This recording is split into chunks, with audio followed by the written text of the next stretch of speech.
PodCastle, episode 626 for May 12th, 2020. A PodCastle double feature featuring A Sharp Breath of Birds by Tina Connolly and A Guide to Birds by Song After Death by A.C. Wise. Rated PG-13.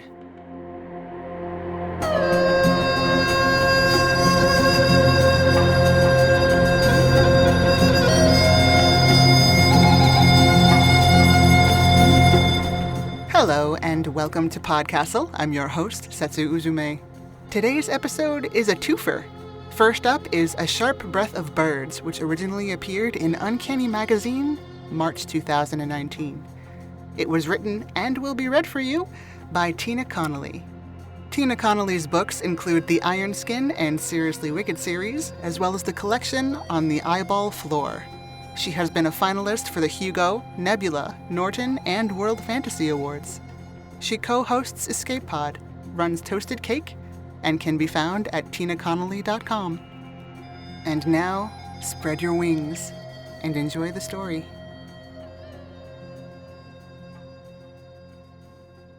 A Sharp Breath of Birds by Tina Connolly.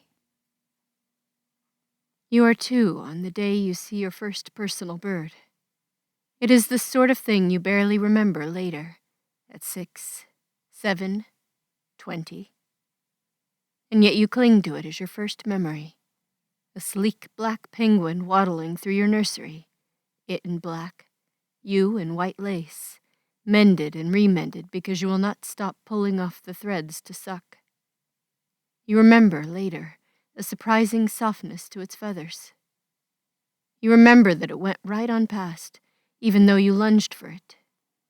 Your 2-year-old images end like this: dark, warm, comforting, gone. At 7, you see the birds regularly. You incorporate them into all your pretends. There is always some princess carried off by a bird to a nest made of raven feathers and filigreed spoons and shiny bits of silvered foil. Alice from next door easily accepts all the bird imagery as a fact of life. Surely everybody plays games with birds in them. And she finds you books with more: The 7 Sparrows, and The Dove Maiden, and The Nightingale at Sea. Sometimes the princess is rescued by Alice, or Alice by the princess, and sometimes both girls rescue themselves, and sometimes nobody rescues anybody and they settle down as gainfully employed bird bandits and bring more spoons and candlesticks and hand mirrors to the nest until your mother puts a stop to that, and the bandits have to put all the things back. At 12, you swear to keep playing princess bandits forever. Swear it under a double moon with a flock of geese flying past. At 15, you, drunk, try to remind her of this. At 17, Alice says nobody gets to make nests in real life, and she says it louder, 10 times, as if enough repetitions will get you to accept it. And then she hands you a letter from her sweetheart, inviting her to the next dance, and asking if she could please bring a date for his cousin, recently home from the war. The paper trembles between you and you look at it for a long time. You fold it up and hand it back. Why not, you say? And a murmuration of starlings on the carpet takes skittish flight. The rain is falling on the day you marry Alice's sweetheart's cousin. It seeps under the cracks in the chapel door, floods the aisle. It soaks your white silk shoes, and you are supposed to be paying attention to the words you are saying, but instead the words repeat like a metronome. I paid $7 for these shoes, and I will never wear them again. The water does not seem to bother anyone else. They keep smiling fatuously at this charming double wedding, though the winds lash outside and the windows are blinded by it. 5 fat swans sail out from behind the last pew and make their way up the aisle, attendants you did not ask for.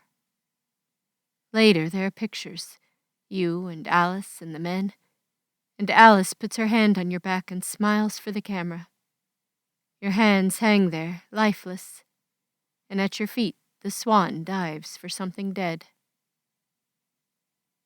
A year after the wedding, the feathers start growing in. They line your arms, scarlet and crimson, and you never once think about pulling any of them out. Instead, you marvel at them, running a finger delicately over the line of barbs until they ruffle, and your breath catches in your throat. The dark-eyed junco that hops along your bathroom sink cocks its head, marveling with you. In public, you begin wearing capes, very dramatic, but many women are these days. You look at the drape of each one, wondering if it is fashion or disguise, but mostly you look to see if Alice ever wears one. She does not. Alice is unhappy these days, unhappy and trying to hide it. Her husband is unfaithful when he's gone and drunk when he's home, and everyone knows it and papers over it with smiles.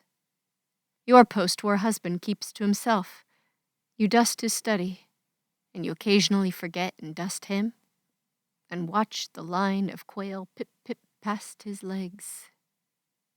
You don't really mind, because it means you don't have to worry about your cape at home, and you sit outside with the sandpipers and watch them scurry in and out of your feathers, safe and comforted.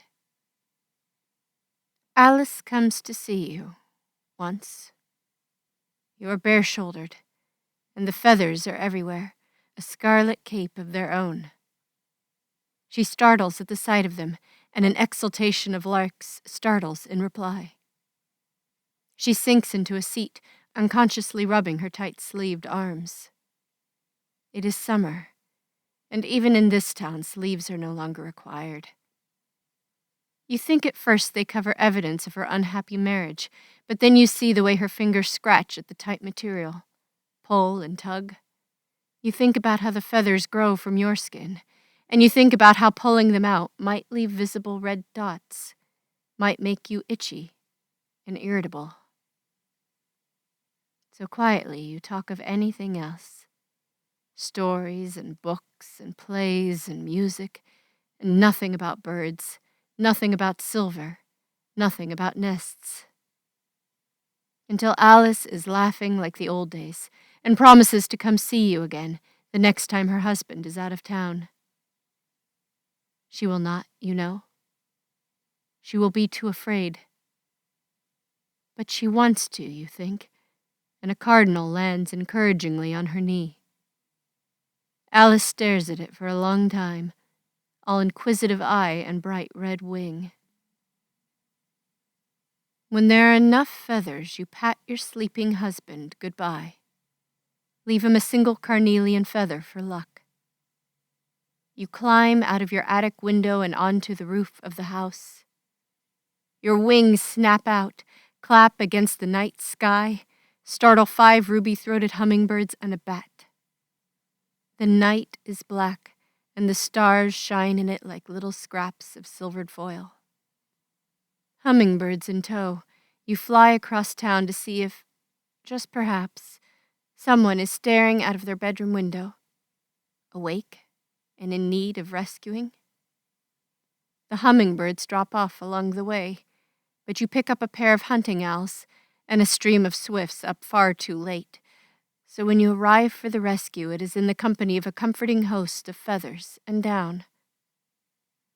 But what you find instead is Alice, standing there. Alice, awake, on her own roof, smiling at you. And behind her something unfolds with a snap and your breath hitches at the sight. Alice, ready, with wings as bright and wide and crimson as your own.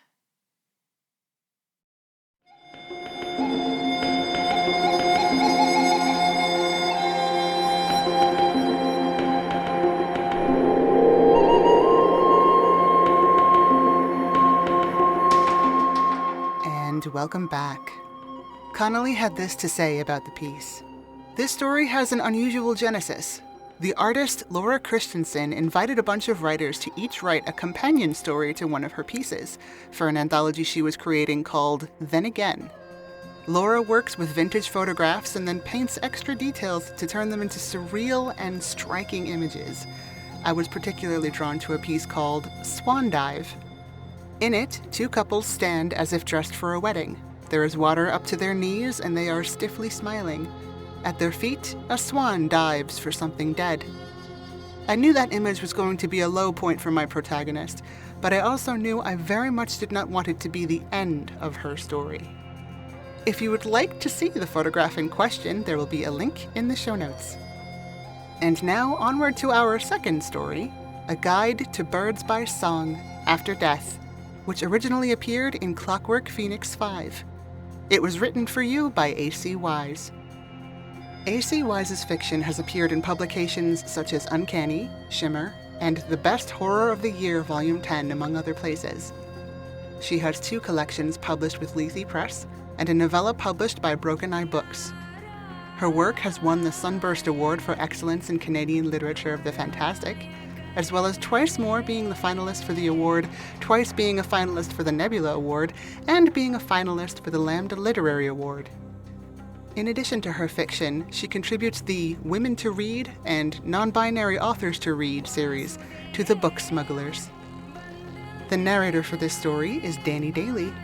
Danny is a jack of many trades, master of none, but seeing as she loves the rogue life, that's okay with her. You can hear stories she's narrated on all 4 Escape Artist podcasts, Starship Sofa, Glittership, and Asimov's Science Fiction Podcast. And you can contact her on Twitter at Danuli_Danny if you'd like her to read for you. Ready for the next one? Here it is. Enjoy. A Guide to Birds by Song, After Death, by A.C. Wise. Read by Danny Daly. Instead of a suicide note, Dana's lover left her a typewriter. Not an apology, not an explanation, just a ream of blank pages and the waiting keys. When she closes her eyes, Dana sees Katrine falling. 14 floors, the rush of wind, pavement and broken bits of sunlight casting shadows under the pedestrians below. She picks at the edges of the scene, her fingertips on threads, any narrative she can hold on to in order to make sense of the world without Katrine in it. The beauty of flight, the turned wing of a bird, arched open to the blue of the sky, sunlight streaming through each crystalline feather. Dana wipes at her face with the back of her hand and touches a single key. Lightning streams through her veins, and she gasps. There, just beneath the keys, is a pulse, a wing beat, the drum of a frantic bird's heart spelling out words she can almost understand. Katrine is there, her story tucked into the blank pages waiting to be filled. If she wants a reason, a story to take the place of her sorrow, she'll have to write her own.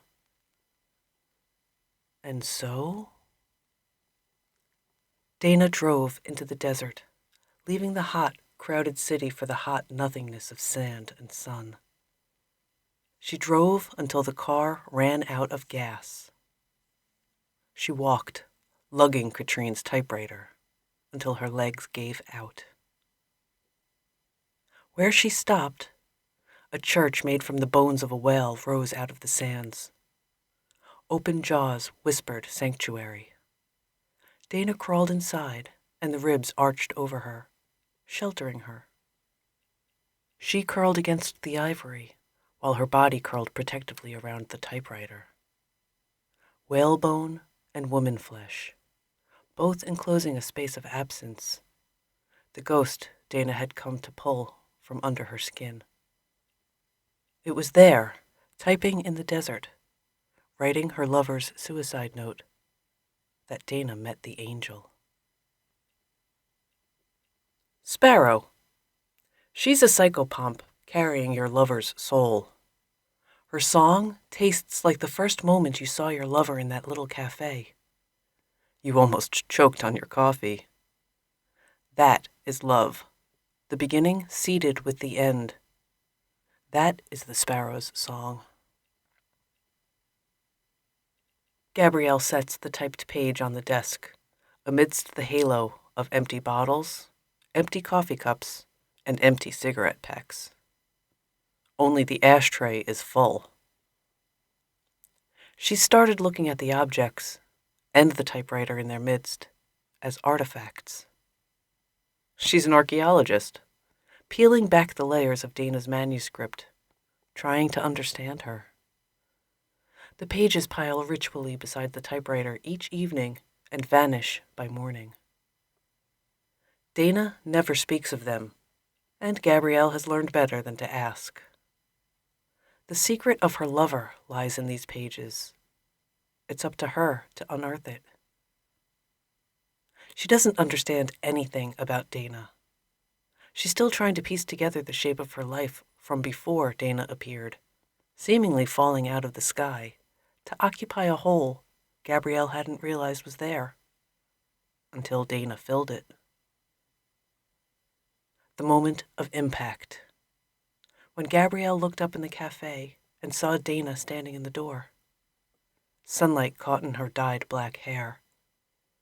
It washed the meaning from her tattoos, leaving only the impression of ink on skin. The weight of sorrow was palpable around her. It made Gabrielle catch her breath, almost choke on her coffee. From that moment, she wanted to understand Dana. She's been trying ever since. Dana doesn't make it easy on her. Every time Gabrielle looks, the story changes. Last time, Dana took the typewriter to a cliff and wrote on pages warped by the sea while a storm crackled along the horizon. The time before, it was a subterranean cave, and Dana wrote her lover's death by the glow of luminescent mushrooms.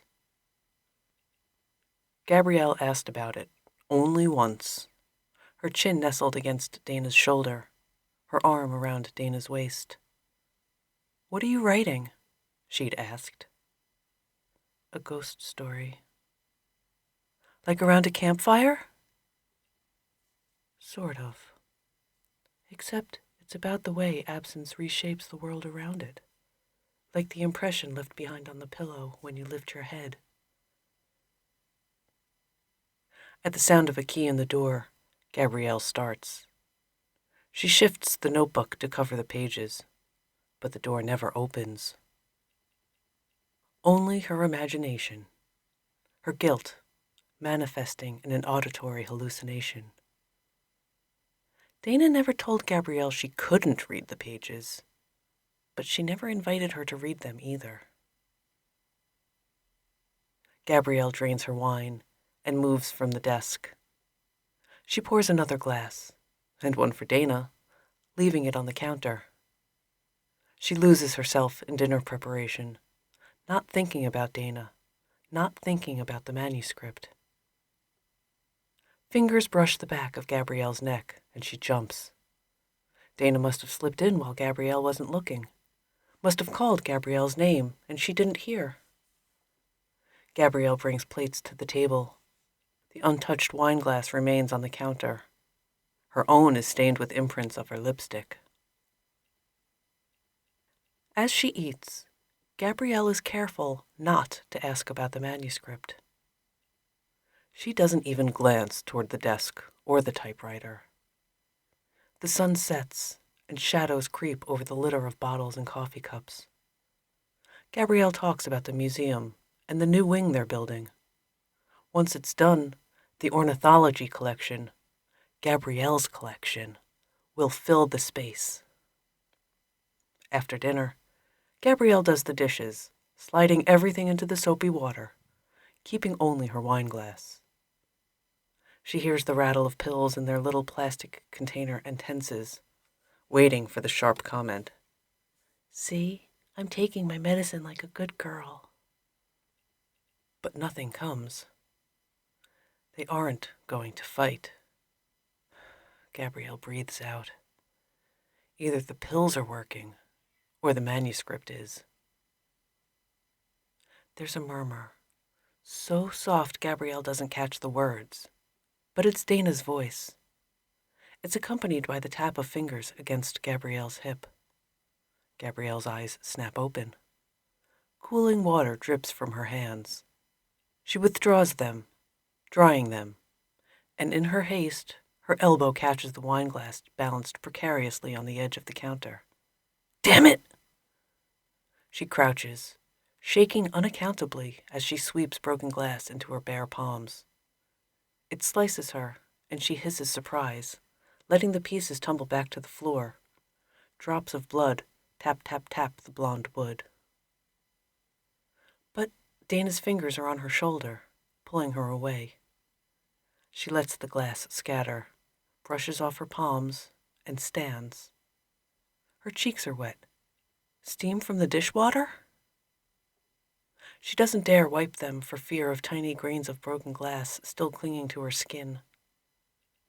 She breathes out, closing her eyes again and surrendering to the moment, even though the trembling hasn't stopped. Gabrielle lets her lover fold around her. Breath stirs against her throat. Lips follow breath, tracing over Gabrielle's skin. The hand on Gabrielle's waist brings the heat of the desert sun. She keeps her eyes closed. Her fingers fumble at buttons. She presses her palm to the ribbed fabric underneath, remembering too late the smear of blood she'll leave behind. The cloth's texture writes itself on Gabrielle's skin. She nearly trips up the steps to the half floor holding the bed. The eerie, Dana's word for it. If she keeps her eyes closed, nothing can spoil this moment. She doesn't need to see Dana's face. The fingers sure on Gabrielle's skin are enough. This, here, now, it's good. Better than it's been in a long time. Maybe she shouldn't. But it's so good, and it's been so long. Pleasure builds like a rush of wind, like the ground rising up to meet her. Impact. Gabrielle's eyes fly open, her head jerking toward the window. The ghost impression of wings lingers on the glass. The violence jolts. A moment too late. A shock of another kind is already running through her. A gasp slipping free as she comes. Morning dove. She's deceptive. You think there's only one layer to her sorrow, the weeping sound she makes as though her heart is broken. But there is also the whistle of her wings as she takes flight. It is the sound of rushing air. It is the last sound your lover heard as she fell.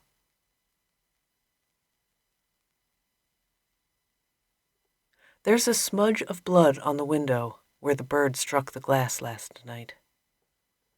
Gabrielle notices it as she's rinsing the cup from her morning tea. The memory of impact jars her, and she catches her breath.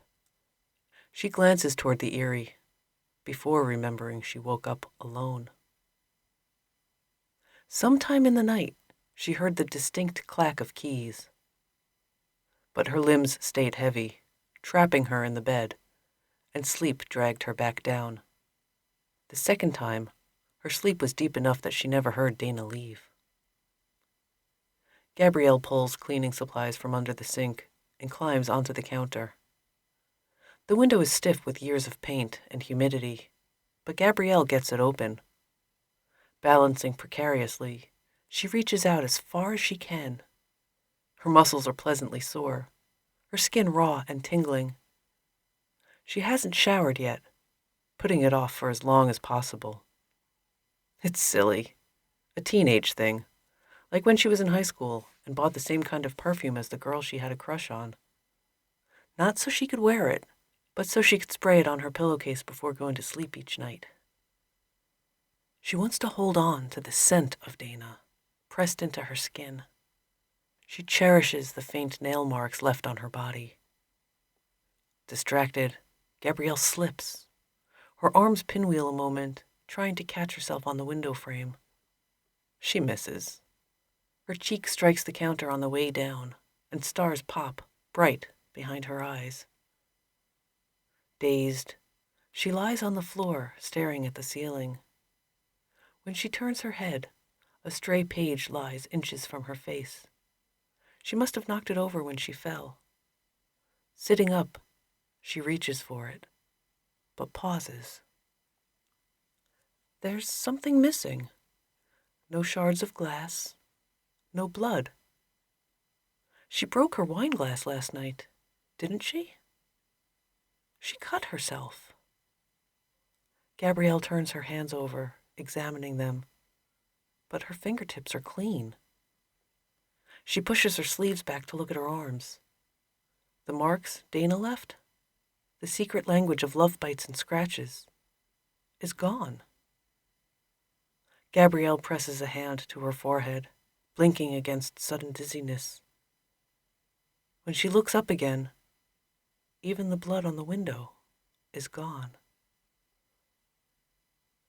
Mockingbird. She is a trickster, an illusionist. After death, she has the ability not only to recreate common sounds, the neighbor's cat, a car alarm, but sounds specific to you, the catch of your lover's breath, her footsteps on the stairs, her voice. This is not cruelty. Your reaction to the mockingbird is your responsibility alone.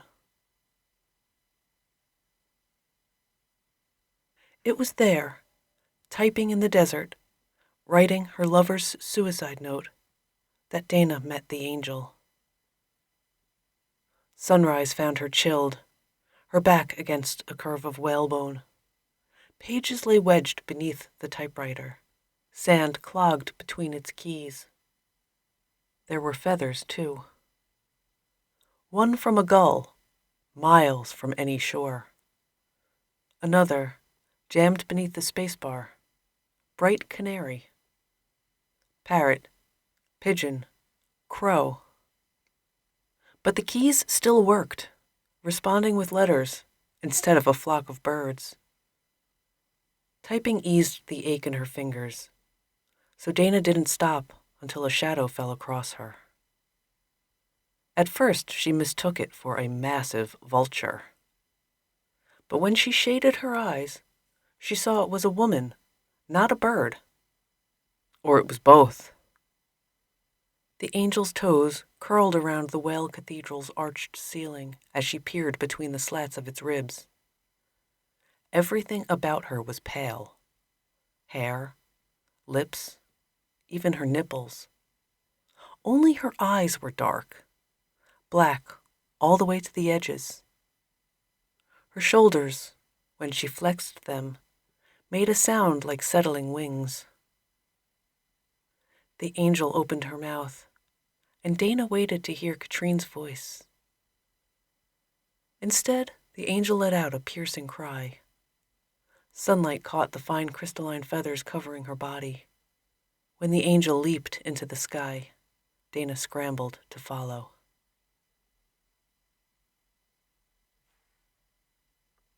Storm Petrel. Her song is a rush, a voice too eager to get the words out, afraid of losing ground. It tumbles like gravity until it hits the right tempo. Then it becomes the sound of a record scratch, long and drawn out. It is the sound of your first fight with your lover. Vinyl pulled from beneath the needle, then shattered against the wall.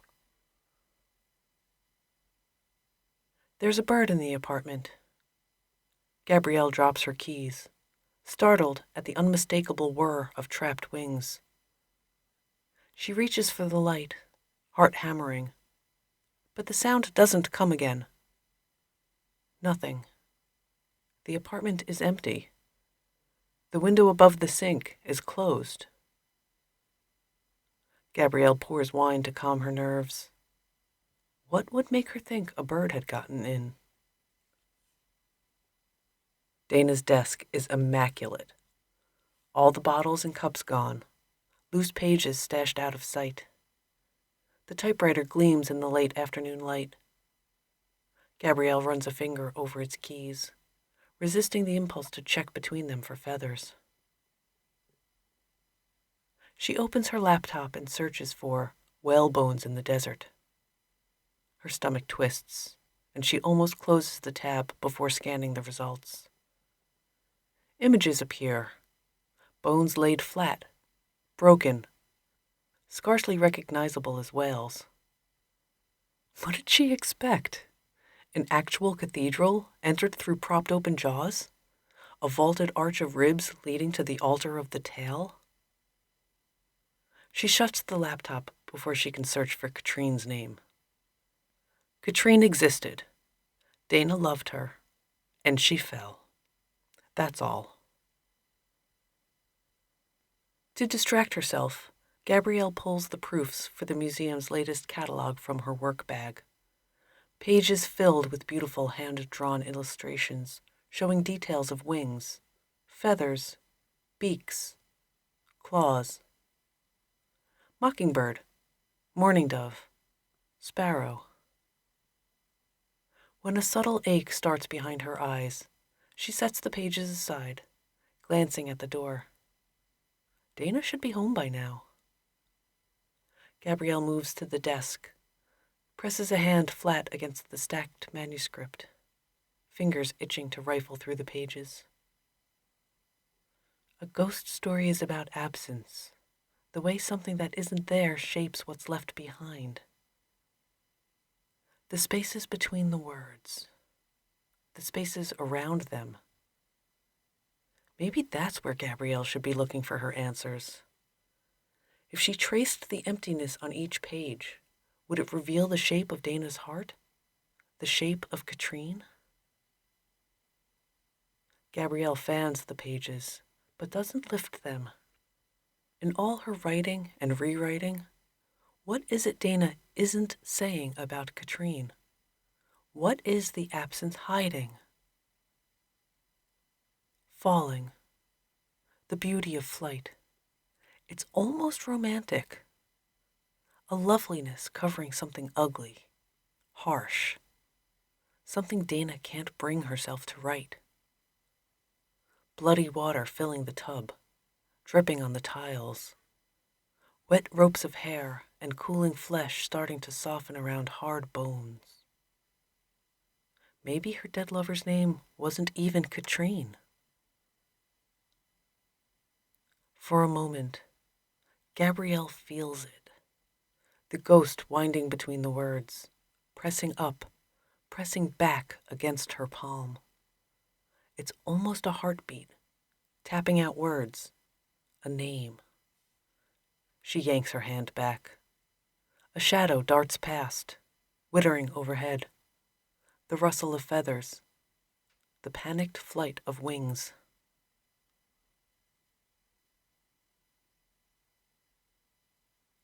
There is an uncanniness to all birds' voices. Sometimes there are words just on the edges of hearing. They say, "Me too," or "Help me."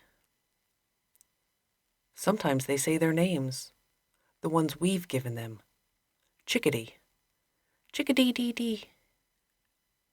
Sometimes it sounds like they're saying the names of someone you should know, someone you can't quite remember. The human mind is designed to seek patterns, to find meaning where there is none. After death, birds' voices become clearer. You'll wish you could put things back the way they were, when you didn't understand them. Dana came home from the desert with the angel on her back. In her apartment, it perched in the eyrie, watching her. She tried to reread the pages she'd banged out until her fingers ached, fighting stiff keys clogged with feathers and sand. But they'd turned ancient, gone the ivory of bleached bone. The ink paled to brown like dried blood. Illegible. Panic, the sensation of wings, tiny claws scratching at her skin from the inside out. 1,000 birds trapped between her bones. With her eyes closed, she pressed a hand to her chest. Through cloth and skin, she felt the faint tap-tap of a beak. Morse code answering her pain. K-A-T-R-I-N.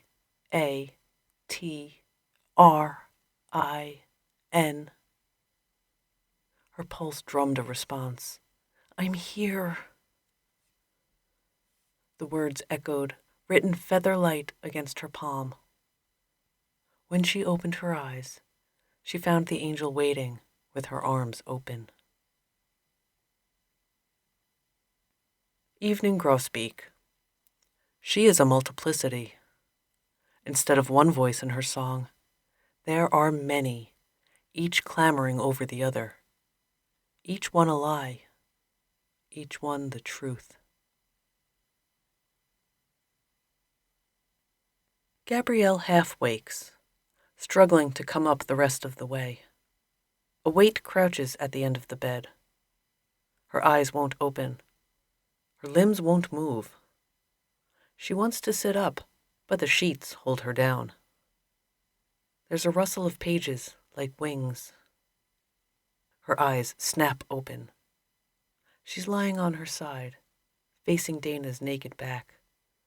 She can't tell if Dana is breathing. Everything is indistinct. She's seeing the room through a fog. The space is wrong. She wants to reach for her lover, but can't. Her eyes snap open. She is alone. But footsteps climb toward her. She can't see, can't wake up, can't get away. Her eyes snap open. Dana's naked back faces her, furrows scored deep into the skin, welling with fresh blood.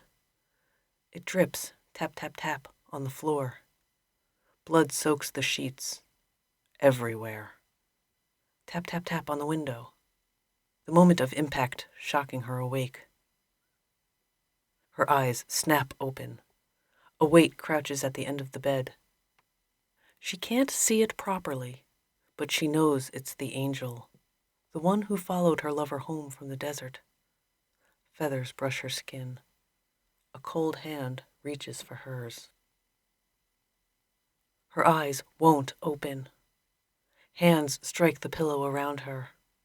The terrible sounds of impact. The promise of violence never delivered.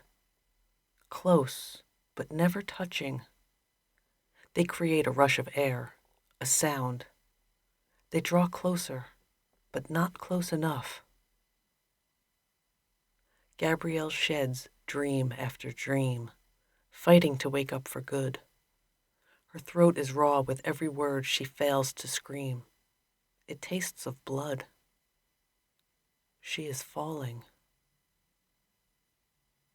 Sunlight knifes her awake with a ragged gasp.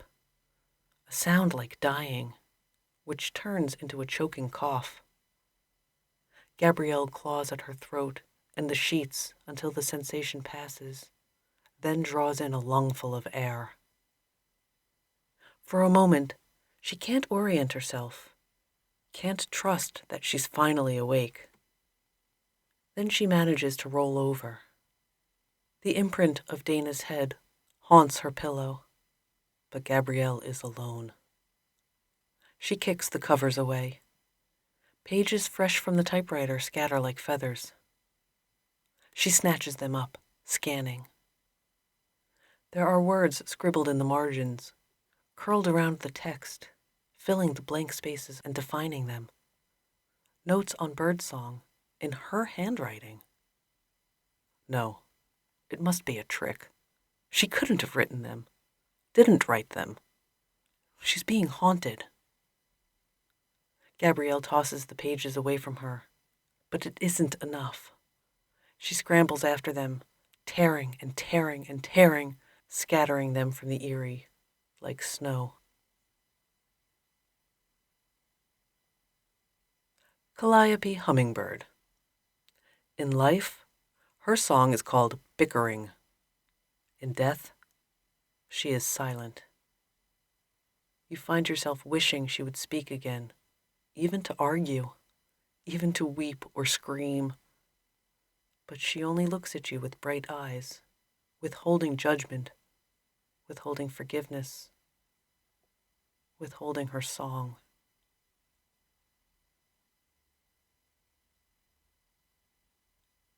Fucking the angel is nothing like Dana expected. It was, it is moments threaded along a string, constantly picked apart and woven together again. It is, it was, it will be. The angel's talons rake her back, her thighs, her arms, let out her blood. The angel takes her hand, leads her to the eyrie. I'm not ready for this. Katrine. The angel's eyes are black all the way to the edges. Her pulse drums K, A, T, R, I, N. Dana's answers, I'm here. Dana's fingers tangle in feathers, pulling the angel down and into her, harder and deeper. The angel's beak is between her legs, and she is coming. Oh God, she is coming, and nothing has ever felt this good. Blood soaks the sheets, hotter than tears. Tap, tap, tap, hitting the floor. She cries out, choking on her lover's name, and all that comes is a sob. Her fingers are in Katrine's hair, wet ropes tangled from bathwater grown cold. Gabrielle's fingers are in Dana's hair, on her wrist, so much blood, shaking her, holding her down, keeping her from flying.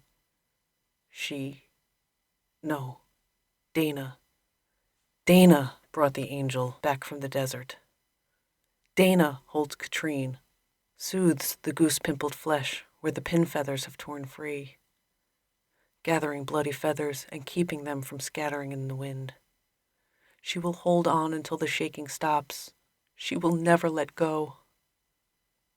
Fucking the angel is. Gabrielle tears the pages until there is nothing left, only blood and feathers covering the bed. She pulls the angel into her, deeper, harder. She comes, and she is all alone. Loon. There is much debate over her song. Is she laughing or crying? Is it a lonely sound or an invitation to join in her joke? Do you think death will make it easier to tell?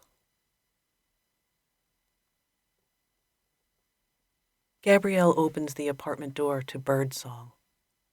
A robin, a pigeon, a thrush, a high nattering yell, and one that sounds like a question asked over and over again. A macaw, an owl, a peacock's scream. She drops her keys, throwing her arms up to cover her eyes as wings rush overhead. When she lowers her arms, her iPod glows at her from the docking station, a single word scrolling across the screen. Bird song. Her fingers shake as she turns the player off. The cacophony stops. Dana? Hello? The silence is thick, a presence filling every corner of the room. Dana?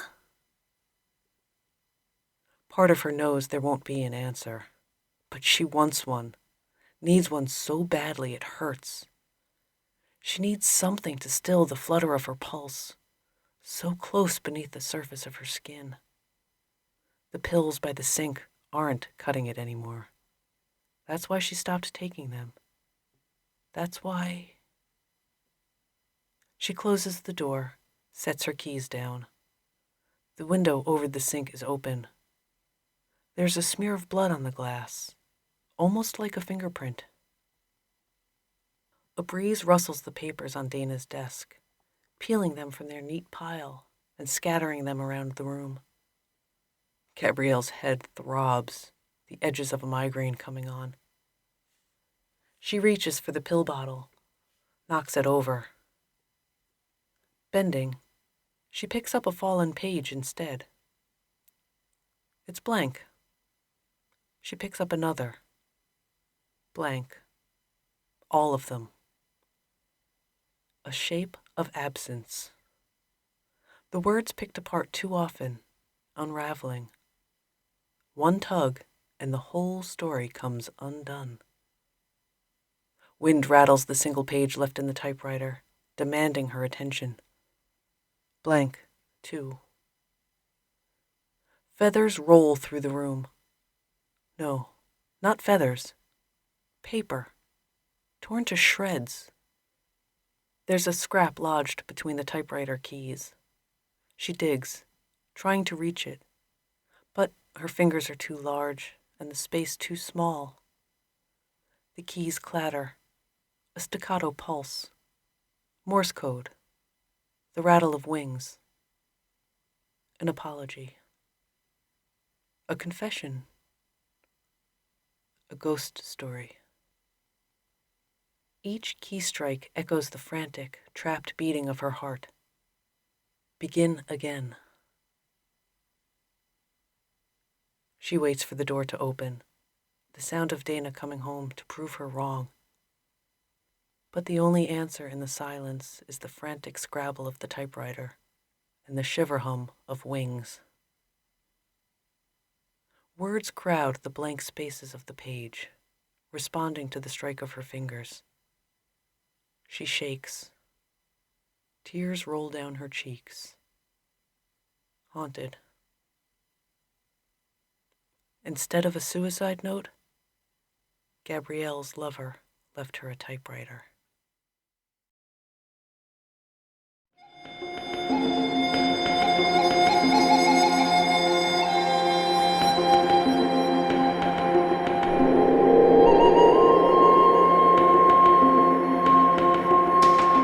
And welcome back. Hope is the thing with feathers, but it's not the only thing. If you are interested in other feathery tales, these three come to mind. Worth of Crows by Seth Dickinson, which appeared in Beneath Ceaseless Skies. Rachel K. Jones's The Fall Shall Further the Flight in Me, which was our own episode 493 at PodCastle. And also Kij Johnson's tale over at Lightspeed, entitled Noah's Raven. While there is a common motif, these are all very different, and I hope you find something to enjoy in each one. PodCastle, as ever, is the thing with stories, but it's not the only thing. That was our show for this week.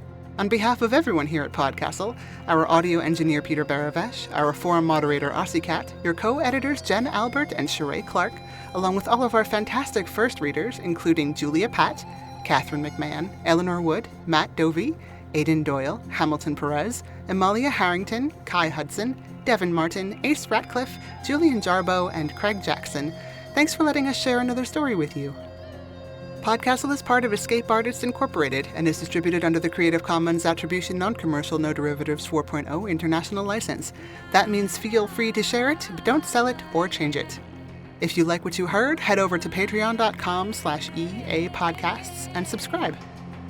We'll be back next week with another tale. Or two. See you then.